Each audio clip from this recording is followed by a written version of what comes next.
Alam po ninyo kabayan, kamakailan, sa aming paglilibot sa lalawigan ng Bulacan, muli po naming dinalaw ang bayan ng Norzagaray at do'y nakaugnay namin ang pamilya ng De La Cruz at ang kanilang pinasukang hog racing production.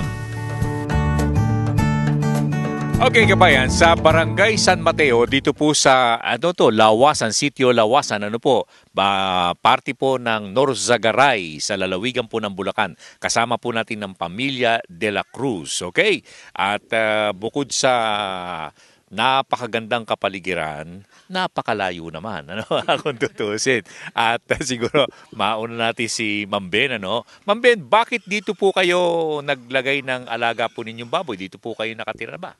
Dito na ako tumitira ngayon. Okay.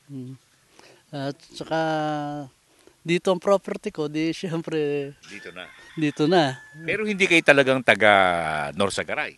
Taga San Miguel ako, San Miguel, Bulacan. Okay.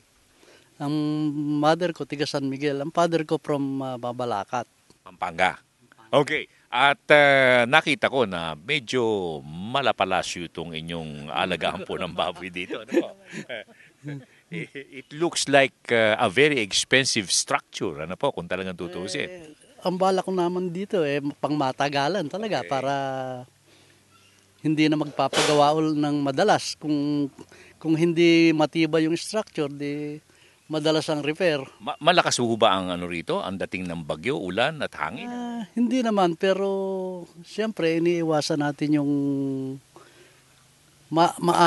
masira. At kung wooden structure ang gagamitin mo, malakas ang anay dito. Ganoon. And mga ilan po, Aling Irene, mga ilang baboy po ang nakalagak ngayon at ilang beses na po, ilang cycle na po kayo nakapag-alaga? Bali po, itong po na to, second cycle pa lang po namin. Yung first po namin, nag-50 kami, medyo parang naliliitan kami dun sa kulungan. Medyo crowded sila. So ngayon po, ito 40. Tig 20 po yung isang, 2020, no? Oo, 2020 para medyo, although hindi naman siya nabansot before, kaya lang para maano lang na hindi siya ganun kasiksik. Kaya ho 2020. Pero nag-extend na rin. Meron kayong nakikita kong expansion dito, no? Room for expansion. Opo, kakatapos lang actually, loloadan na rin sana namin. Wala pa lang kaming nakuhang feeder, pero malapit na rin naman po.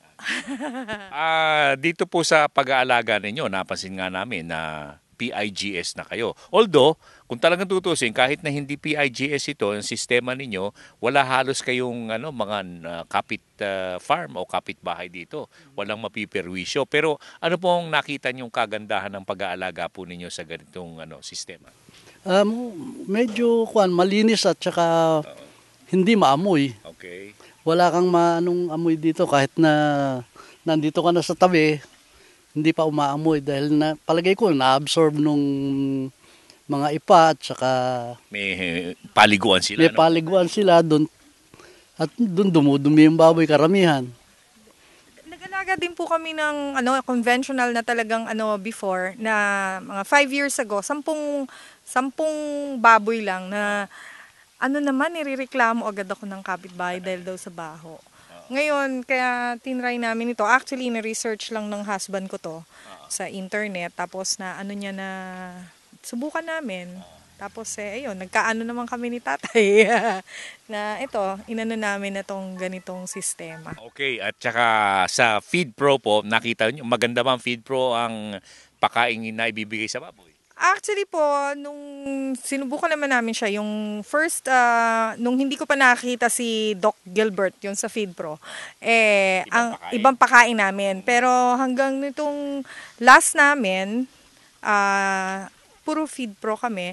Tapos may mga din sa amin na try namin yung kanila. Kaya lang sabi ko, tried and tested na namin yung kay Doc Gilbert. Kaya Feed Pro yung aming ginagamit. And sa napansin, medyo may kalapitan itong lugar ninyo, sa sibilisasyon, Paano po ang pagre-release po ninyo ng mga binebentang baboy?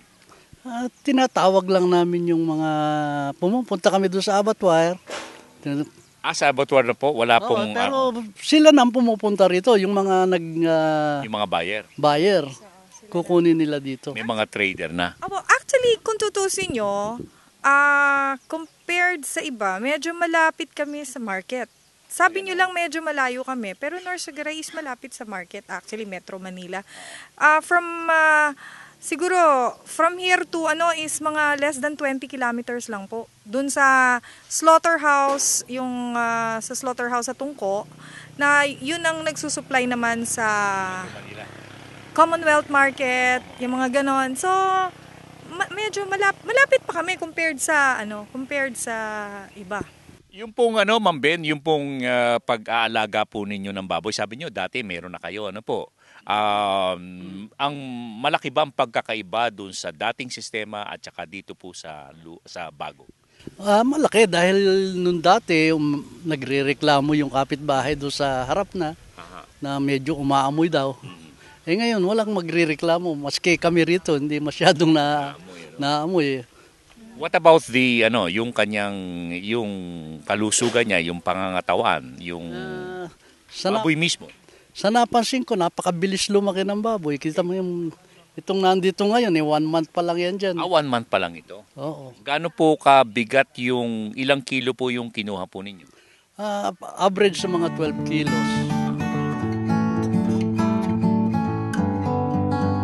Okay, sa ngalan po ng ating mga nakasama rito, si Ma'am Ben at saka si Irene, ito po naman ang inyong likod ka Jerry Geronimo sa ating extension service na ihatid po sa inyo bilang paglilingkod bayan ng Feed Pro Kabayan. Sa Feed Pro, lamang ang natural.